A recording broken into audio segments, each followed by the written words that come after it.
October just started, and already some people have their Christmas stuff up. Good morning, it's Prospector Show on Rock 107. Now, Kate, do you have Christmas decorations up yet? No, I do not. But Pittsburgh just put up the city Christmas tree in October. Early October. Now, obviously, they would have thought twice had they seen today's list of top 5 signs it's way too early to put up a Christmas tree. Here we go. Number 5, the only guy at the mall asking kids to sit on his lap was just hauled off by the cops. Top 5 signs it's way too early to put up a Christmas tree. Number 4, the only white powder you see on the ground is when a supermodel sneezes. Number 3, the Cleveland Browns are still technically in the playoff hunt.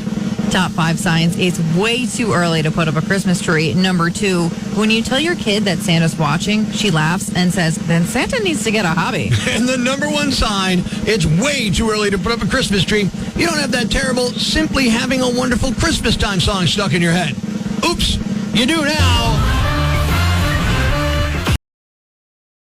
Rock 107. Now it's time for Does Pennsylvania Have a Budget Yet? No, we don't. And it's really, really starting to affect a lot of things. This has been Does Pennsylvania Have a Budget Yet?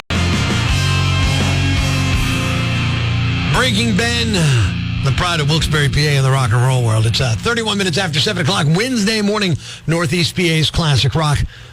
You never expected it, but it was a pleasant surprise. Good morning, it's Prospector Show on Rock 107. We're talking about those unintentional, didn't know it was going to happen. Oh, that's a famous person, and you brush with fame. You talk to them, you get to meet them, whatever. That's what we want to talk about this morning, your brushes with fame when you just kind of run into somebody randomly, right? Yes, and it's always so fun and interesting to see how many other people have met. Yeah, it's pretty crazy when you get out there and start talking to people. We got one here on the Rock Lines, Rock 107, your brush with fame. My wife and I, and we had another couple with us, but we happened to be standing by the bathroom, and he was walking past us to go to the head, actually. But anyways, my wife said, is that Eddie Money? I wasn't going to let him pass by, so I had stopped him. I said, excuse me, are you Eddie Money?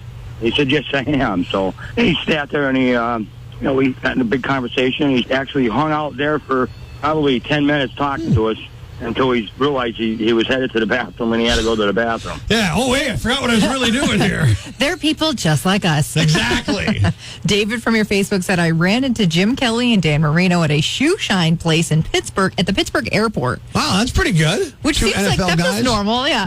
I've never met an NFLer. I would love to run into. Well, I met one, Willie Davis, but he worked here at their company. He was involved with the company that owns Rock 107. But that's a different story. Bob from your Instagram said, I was in the military getting a flight home and I was asked to join someone in the first class. Johnny Carson saw that I was the only military person on the airplane and asked if he wanted to sit with me. Wow. That's cool. Johnny Carson, man. That's cool. There you go. That might be my second most favorite person I would love to meet, Johnny Carson. And I don't, you know me, most times I'm like, I don't want to meet anybody famous. I'm not going to say to him. Johnny Carson and David Letterman, I'd be all about that one. We're out of the Rock Lines here. Your brush with fame, Rock 107. When my son was about 2, we were in Chick's Diner. Mm-hmm. And he just ran into the sky. And when I looked up, it was Paul Sorvino. And I said, Paul Sorvino, I never realized you were that big. And he just started laughing. And he was with Joe Pesci. And he said, it's okay, honey. And they walked right out. Wow, that's a pretty good one. Another Sorvino instance where, like, they're just people. They're just people. That's it, for crying out loud. I love this one from Lisa on our TikTok. I saw Kenny Loggins walking down the street in Wilkes-Barre near Public Square. Yeah, I mean, look, That's sometimes awesome. Sometimes there's a show in town, you're going to meet somebody that way. Got to text it in on the Rock Lines. This is one of those same stories. After Warrant in Kingdom Come concert at the Kirby Center, which Prospector probably remembers. I do. My friend and I stopped into Market Street Square, ran into Janie Lane from Warrant, who signed my shirt. Was very unexpected. If we planned it, it would have never happened. Yeah, those are amazing stories. I love those. I love those kind of things like that. Like, I can remember being a kid going to concerts and then stalking backstage or the hotel I thought they were staying at. I met Crocus that way. I met other people that way whose names escape me now. Oh, Paul Shortnito from Rough Cut that way. I met a bunch of them. I've done that. On to the Rock Lines here, Rock 107. Down in Florida, we're going to buy some cocaine, and we run into Pamela Anderson and Kid Rock in the same hotel buying cocaine. Did you get, like, pool your money together and get a discount for, like, a volume discount? No. Got one on open mic on the free Rock 107 mobile app. I met Snoop Dogg in Syracuse, New York. I handed him a marker to sign my shirt, but I didn't take the cap off. And he says to me, yo, homie, can you take the cap off? Common mistake kind of thing. Love it, though. I've done that years ago. My friend Chris and I were backstage at a Kiss concert. Eric Carr was there, and we wanted a picture with Eric Carr. My friend said, will you take a picture? And Eric's like, yeah, absolutely. And he took the picture twice, and Eric just kept laughing at him. And he's like, what? And he's like, you have the lens cap on, buddy. So it happens. All right, you're going to have to forgive me because I don't think I know who this is. Linda Rodstad? I see where you're going here. Yeah, John. Linda Rodstad on a flight to Italy in 1983. Super sweet lady. We talked for almost half an hour. I got an autograph on a cocktail napkin and an empty bottle of vodka that she autographed for me as well. Linda Ronstadt, amazingly talented singer, very, very popular in the 70s. Did a bunch of Latin music albums in the late 80s and early 90s. A lot of work with the Eagles and stuff like that. We'll play some stuff for you. All right, She's cool. amazing. Brush with fame, and now a little rock college on the back end. Building principles, the preconceptions and generalizations regarding fundamental issues of one's life and of the entire world. No matter where we go, no matter what we do, we tend never to abandon our beliefs. These are things Prospector believes on Rock 107. As electric cars slowly take over the industry, living by a freeway won't be as annoying. Drink enough cheap wine and you're an alcoholic, but drink the same amount of expensive wine and you're a connoisseur. Jars should have space on the label for you to write the dates you opened them. Well, now we know the reason he turned out the way he did. That was Things Prospector Believes on Rock 107. Wednesday morning. Ever talked to the wind? Someone just smashed the phone that does that. Yeah, good morning. It's the Prospector Show on Rock 107. A wind phone, a special memorial on the Back Mountain Trail in Dallas, was vandalized just days after its installation. Now, in case you didn't know, or anybody else, a wind phone is a disconnected booth or small phone-like structure where people can speak to deceased loved ones, letting their words carry on the breeze through the wind to get to their loved one. It's really beautiful. This one was created by Back Mountain resident Tara Yamaleski in honor of her mother. It was meant to offer solace to folks dealing with grief. And look, I think they're bunk. You know what I mean? I'm not a hippy-dippy guy. I don't buy into this kind of stuff. But that doesn't mean, A, I'm not wrong, and B, it doesn't mean it doesn't work and help you feel better, or C, it should be destroyed. Who does that? It's awful. Monsters. The damage was discovered Monday by a trail walker. The Dallas Township Police Department is on the case, led by Chief Doug Higgins, who noted challenges of identifying suspects amid heavy trail use. Yeah, look, it's not an isolated place. I've ridden my bike on the Back Mountain Trail. The trail has some history. There was a guy there who rode into a wire that was strung across the trail a few years back and jacked himself up pretty good. This kind of petty crap escalates to profound pain. Yamaleski poured months into this, soul deep. One rock hurling halfwit turns it into rubble. It's horrible.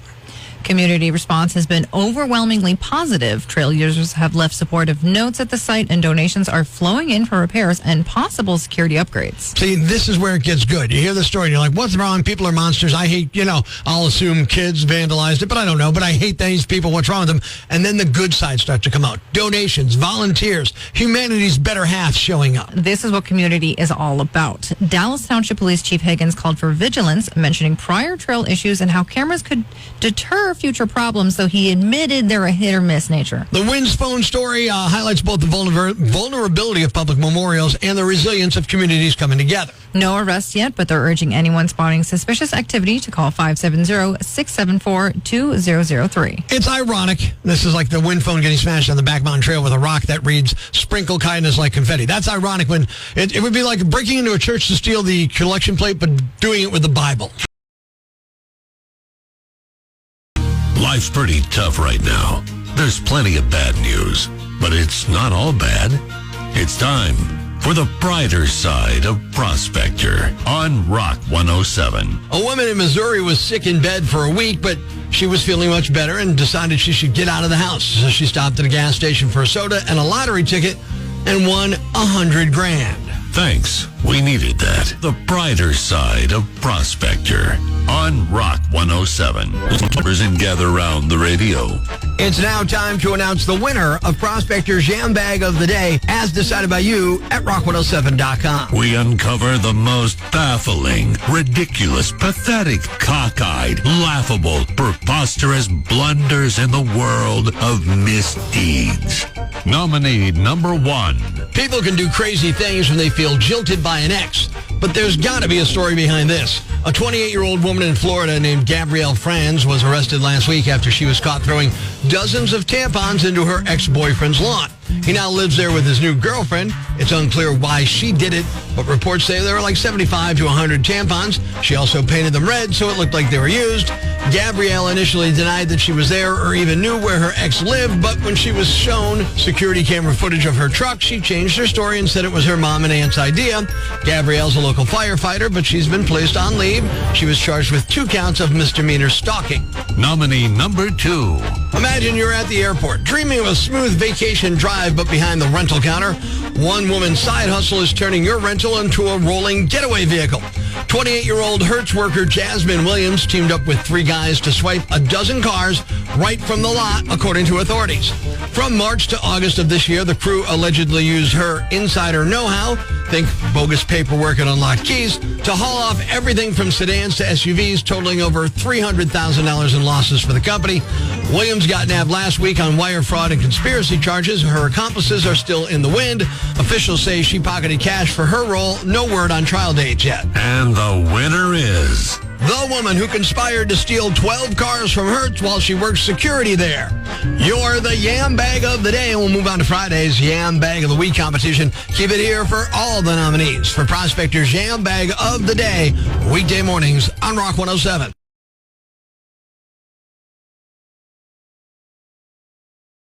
Thanks for listening to Prospector's Prime Cuts podcast.